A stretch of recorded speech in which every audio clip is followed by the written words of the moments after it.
दोस्तों, आज हम लोग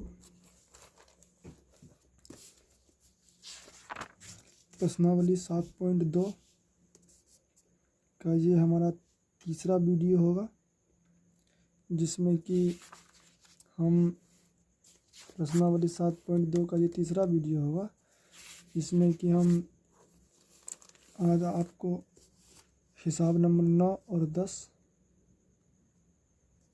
बताएंगे। बाद में कि पहले का जो हिसाब है, हिसाब संख्या 6, 7, 8 ये वीडियो नंबर 2 में दिया गया है, और हिसाब नंबर 1 से लेकर के 5 तक ये वीडियो नंबर 1 में दिया गया है। तो हम लोग अपने हिसाब की ओर आते हैं। हिसाब को पढ़ करके समझने का प्रयास करेंगे, उसके बाद इसे सॉल्व करेंगे। तो जो हमारा हिसाब है वो है 9 नंबर का। वो है कि बिंदुओं A -2, और B 2, 8 को जोड़ने वाले रेखाखंड AB को 4 बराबर भागों में विभाजित करने वाले बिंदुओं के निर्देशांक ज्ञात कीजिए। मतलब हम लोग हिसाब को जब कॉपी पे बनाएंगे तो ये कह रहा है कि बिंदु ए मतलब बिंदु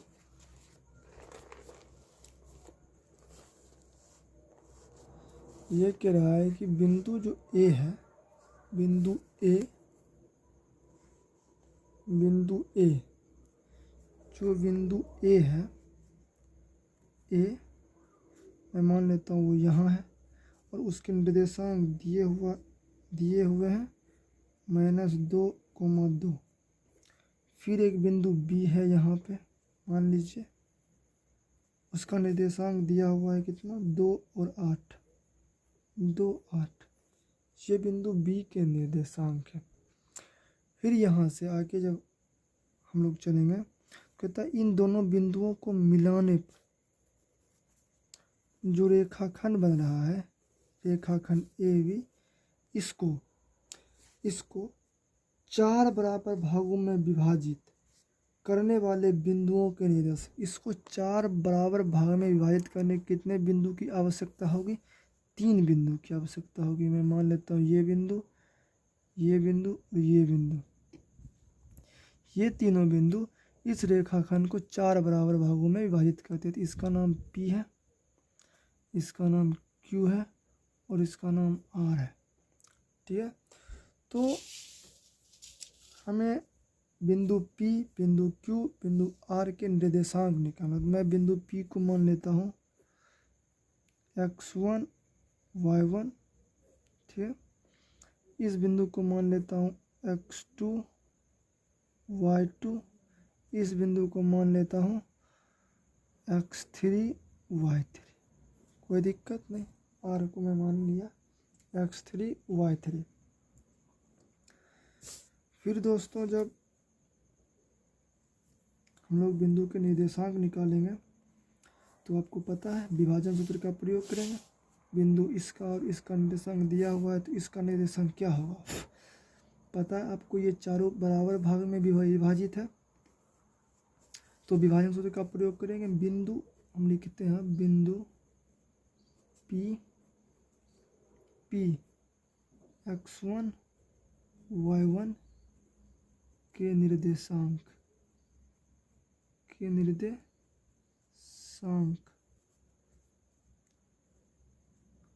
के लिए m1 अनुपात m2।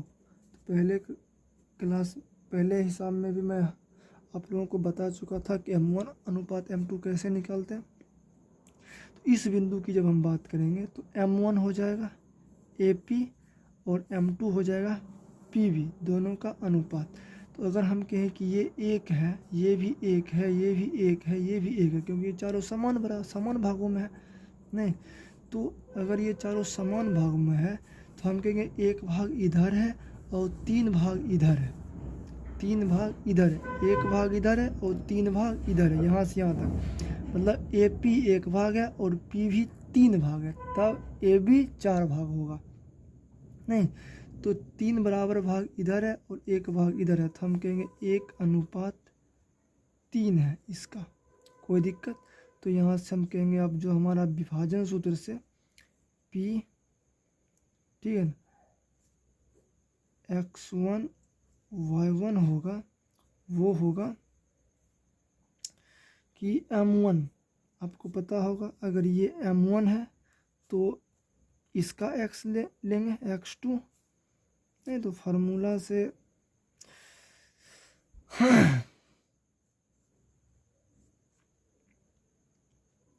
M1 हो गया अपना 1, नहीं गुना X2, अगर M1 1 ये है तो X2 ये हो जाएगा 2 प्लस M2 अगर ये है 3 तो X1 अपना, अगर M2 यहाँ से यहाँ तक 3 है तो X1 ये लेंगे -2/4 कोमा M1 मतलब 1 गुना Y2 मतलब 8 प्लस M2 मतलब 3 गुना Y1 मतलब 2/3×4। तो यहाँ से ये निकल गया, तो हमारा निकल जाएगा ये 2 में से 3 दूना 6 -6/4 पेन, और ये हो जाएगा 8 प्लस 6 8 प्लस 6, 1 दूने 8 प्लस 3 दूने 6, 4 बराबर कितना हो जाएगा ये -4/4। पेन ठीक से,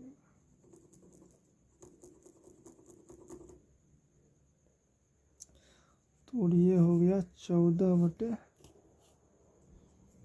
ये हो गया हमारा कितना, ये हो गया हमारा 14/4। तो अंतर निकल के आ जाएगा ये 1 और ये 7 और ये 2, नहीं तो ये निकल के आ जाएगा -1,7/2। ये हमारा इस P बिंदु के निर्देशांक है। फिर अब हम लोग आते हैं अपने नेक्स्ट बिंदु Q के लिए। बिंदु Q X2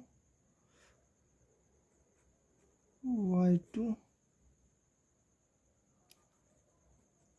के लिए, इसके लिए जब हम लोग चलेंगे तो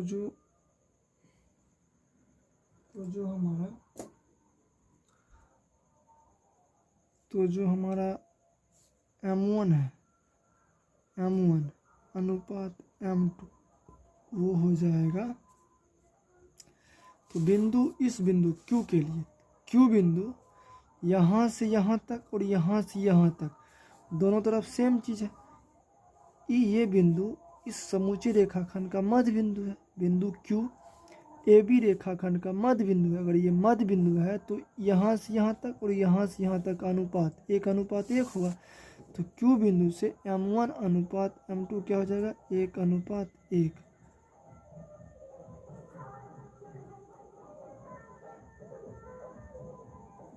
M1 अनुपात 1 कितना हो जाएगा 1:1। तो Q X2 Y2 कितना हो जाएगा, तो अपना वही। अगर कोई भी बिंदु मध्य बिंदु होता है तब उसके लिए निर्देशांक का जो सूत्र हम लोग जानते थे कि इन दोनों का योग उसका आधा, मतलब X2 X1 नहीं उसके योग का आधा। तो हम लोग कहेंगे 2 + -2 का आधा कोमा फिर 8 + 2 का आधा। तो हमारा हो जाएगा ये कितना 0 का आधा, ये हो जाएगा 10 का आधा। तो हम कहेंगे यहाँ से 0, यहाँ से कहेंगे 5। जो हमारा क्यू बिंदु है उसका निर्देशांक 0 और 5 निकल के आएगा। क्या निकल के आएगा? 0 और 5। अब फिर बिंदु हम लोग चलते हैं किसके लिए? बिंदु बिंदु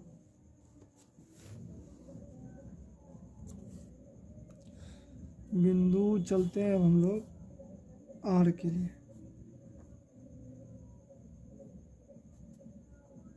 बिंदु आर के निर्देशांक, बिंदु आर के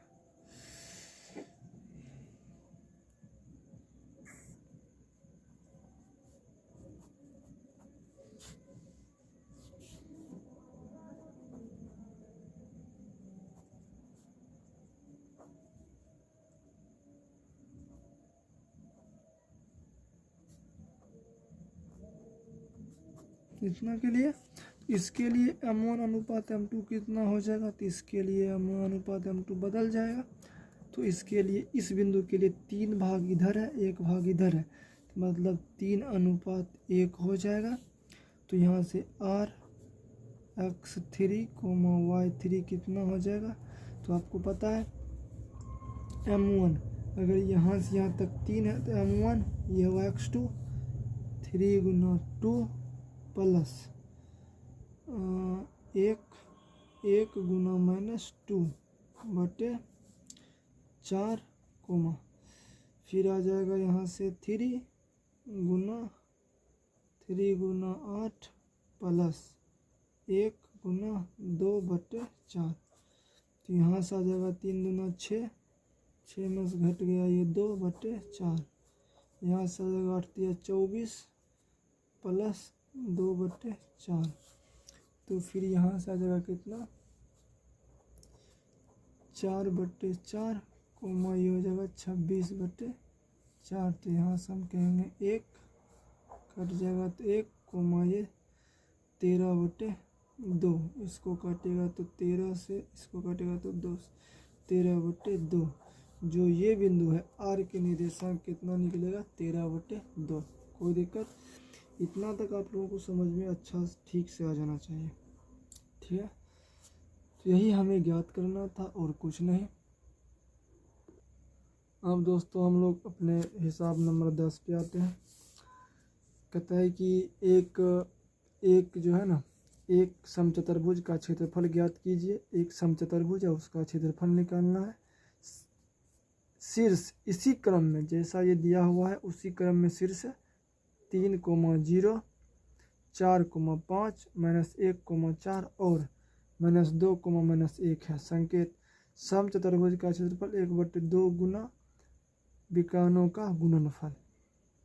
इसको याद रखना है और इसी का प्रयोग करना है। पहले हम लोग एक समचतुर्भुज बनाएंगे इस हिसाब को समझते हुए। जो हमारा समचतुर्भुज बनेगा 10 नंबर में, 10 नंबर में मैं अगले पेज पे बनाता हूँ। ये पेज नहीं तो समाप्त हो जाएगा तो थोड़ा सा दिक्कत होगा लिखने में। तो आते यहाँ पे, तो जो हमारा 10 नंबर का हिसाब था, उसमें एक समचतुर्भुज है। समचतुर्भुज पहले जैसा होता है हम वैसा बनाते हैं। मैं मान लेता हूँ कि ये हमारा समचतुर्भुज है जो दिया गया है। इसका निर्देशांक कहता है कि ये 3 है और ये 0 है। इसी क्रम में यहाँ लिखा हुआ है। थोड़ा सा इसको ऐसे सेट कर देता हूँ। यहाँ पे ये दिया हुआ है कि इसका जो निर्देशांक है वो पहला निर्देशांक है 3, 0, दूसरा निर्देशांक है 4, 5, जो दूसरा निर्देशांक है वो है 4, 5, दूसरे बिंदु का निर्देशांक, तीसरे बिंदु का -1 और 4 है, -1 और 4 है। फिर यहाँ पे और -2, -1 यहाँ पे है और -1 यहाँ पे, ये सारा है। अब हम लोग ये कहता है कि इसका क्षेत्रफल निकालिए। तो क्षेत्रफल निकालने के लिए पता है आपको हिंट दिया हुआ है समचतुर्भुज का क्षेत्रफल 1/2 गुना विकर्णों का गुणनफल। तो विकर्ण जब तक हम नहीं निकालेंगे तो नहीं बनेगा काम। तो हम लोग पहले इसके मतलब मान लेते हैं कि ये बिंदु ए के निर्देशांक, ये बिंदु बी, ये बिंदु सी, ये बिंदु डी। तो समचतुर्भुज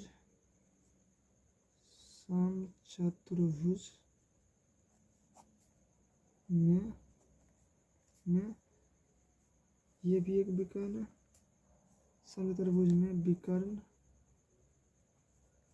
विकर्ण BD तथा DC तथा AC की लंबाई दूरी सूत्र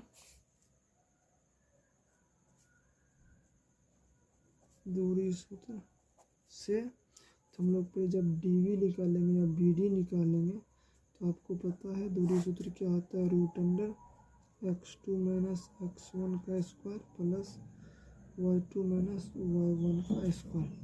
तो यहाँ से हम लोग कहेंगे कि ये जो इसका ये BD होगा विकर्ण, वो कितना होगा x2, इसको मान लेते हैं हमें दूसरा बिंदु, इसको पहला बिंदु।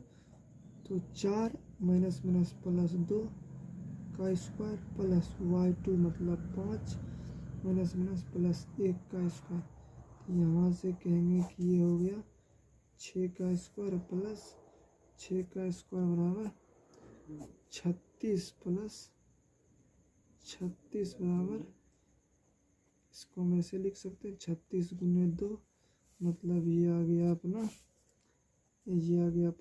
6√2। कोई दिक्कत नहीं। फिर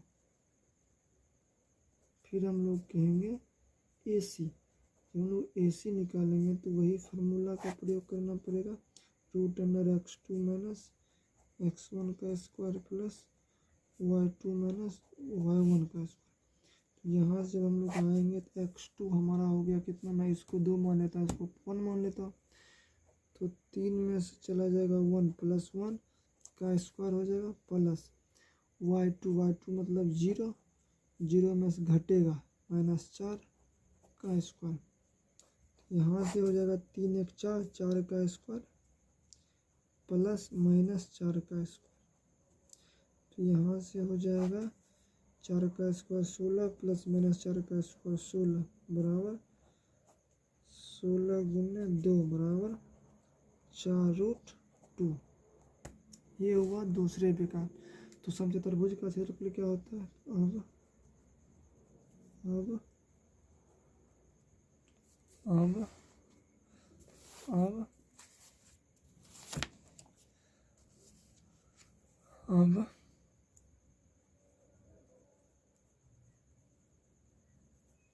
समचतुर्भुज ABCD का क्षेत्रफल बराबर 1/2 गुना विकर्णों का गुणनफल। तो यहाँ से कहेंगे 1/2 गुना विकर्ण हो गया AC गुना BD। फिर कहेंगे 1/2 गुना AC मतलब 4√2 गुना BD मतलब 6√2। हम लोग यहाँ से कहेंगे ये हो जाएगा, इसको काट सकते हैं, 2 से ये कट जाएगा 2 BD में। जब इस सब को हम गुना करेंगे कहेंगे 6 दूना 12 और 2 गुना √2 मतलब अंततः आया ये 24। यही हमारा आंसर है। क्या है, 24 हमारा आंसर है। इस बात को आप लोग ठीक से लिख लीजिए, कोई दिक्कत नहीं। ये अब हमारा चैप्टर 7.2 समाप्त हो गया। हम लोग अब अगले वीडियोज में त्रिभुज का क्षेत्रफल, जो ये वाला चैप्टर है अपना त्रिभुज का क्षेत्रफल से संबंधित, ठीक है ना, इसको पढ़ेंगे, जिसमें कि 7.3 इसके इस अध्याय के बारे में पढ़ेंगे, जिसमें कि मात्र 5 हिसाब है। तो मैं कोशिश करूँगा कि ये 1 से 2 वीडियो में ख़त्म हो जाए। ठीक है दोस्तों, अगर आपको हमारी वीडियो अच्छी लगी हो तो लाइक शेयर और सब्सक्राइब करें।